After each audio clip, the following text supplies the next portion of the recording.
High, আমি নিয়ে চলে এসেছি আমার চ্যানেলের নতুন এপিসোড। আসলে আমরা রোববারে বেরিয়ে পড়েছিলাম একটু সাউথ সিটির উদ্দেশ্যে। ওখানে গিয়ে দু চারটে কেনাকাটা করলাম। তার কারণ হলো আমার ছোট্ট মেয়ের 12ই আগস্ট জন্মদিন, অর্থাৎ সোমবার। আজ মেয়ের জন্মদিন, সেই উপলক্ষে একটা ভালো জামা কিনবো আর আপনাদের নিশ্চয়ই দেখাবো, কিন্তু সেটা জন্মদিনের সময়। তাহলে দেখতে থাকুন ব্লগটা।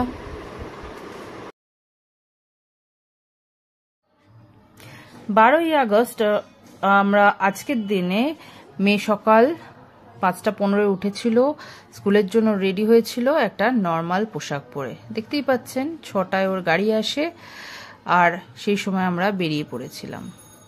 ওকে দিয়ে এসে আমি স্নান করে পুজোর দিকে চলে এসেছি। দুধ, ঘি, মধু, দই সব দিয়ে গোপালকে আর ভোলেনাথকে স্নান করিয়ে নিয়েছিলাম। শ্রাবণের চতুর্থ সোমবার বলে শুধু নয়, আমি প্রত্যেক সোমবারই চেষ্টা করি মহাদেবকে এই দুধ, দই, ঘি, মধু ইত্যাদি সহযোগে স্নান করানোর, আর তিল আর চাল, গোটা চাল কয়েকটা যদি বাবার মাথায় দেওয়া যায় তাহলে নাকি সেটা সৌভাগ্য নিয়ে আসে। ওটা আমি বিশ্বাস করি, আর সেজন্য আমি দিয়েও থাকি ভোলেনাথের মাথায়।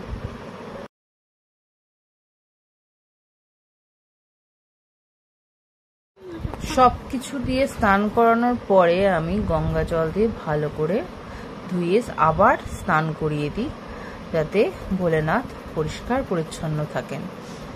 তারপর মাথায় বেলপাতা, ধূত্র ফুল, ধূত্র ফল সব দিয়ে আমি ভগবানকে প্রণাম জানাই। তারপর মহাদেবকে নিজের স্থানে বসিয়ে তার জন্য অর্পণ করি 3 রকমের ফল। সেই ফলগুলো ভোলেনাথের মাথায় ঠেকিয়ে পাশে রেখে দিই, কারণ বাটিতে জায়গা হয় না রাখার, পাশে রেখে দিই। তারপর বাকি সব ঠাকুরদের ফুল দিই আর প্রসাদ দিই। মহাদেবের জন্য কিন্তু আমি গাঁজা কলকেও নিয়ে আসি, সেটাও আমি পাশে দিয়ে রাখি যাতে উনি খুশি হন। ভোলেনাথের সবকিছু সম্পন্ন হওয়ার পর আমি প্রত্যেকটা ঠাকুরকে ফুল দিয়ে প্রণাম জানিয়েছি। আমার মেয়ে যাতে ভালো হয় সেটা ঠাকুরদের জানিয়ে আমি আমার আশা রেখেছি, আর ধূপ, ধুনো ইত্যাদি দেখিয়ে পুজো শেষ করেছি।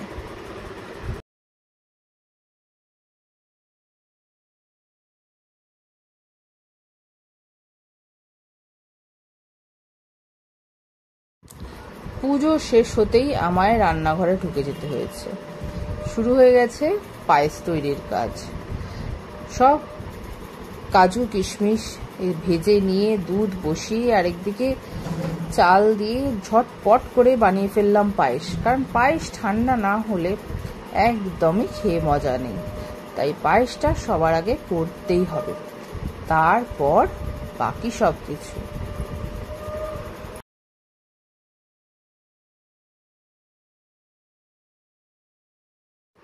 দেখুন আস্তে আস্তে চাল ফুটে গেছে, আর আমি সমানে নাড়াচ্ছি যাতে পায়েসটা কোনোভাবেই লেগে না যায়। পায়েস লেগে গেলে তার গন্ধটা ভীষণই খারাপ হয়। আর চালটা সেদ্ধ হওয়ার প্রায় শেষ লগ্নে এসে আমি কাজু কিশমিশ, যেটা ঘিয়ের সাথে ভেজেছিলাম, ঘি শুদ্ধই কিন্তু আমি পায়েসের মধ্যে দিয়ে দিলাম, তাতে পায়েসের ফ্লেভারটা কিন্তু খুব ভালো হয়। আর শেষে একটু আমুল দুধের গুঁড়ো দুধের সাথে মিশিয়ে একদম দুধের মধ্যে মিশিয়ে দিলাম। দেখবেন স্বাদ ভীষণ ভালো হবে।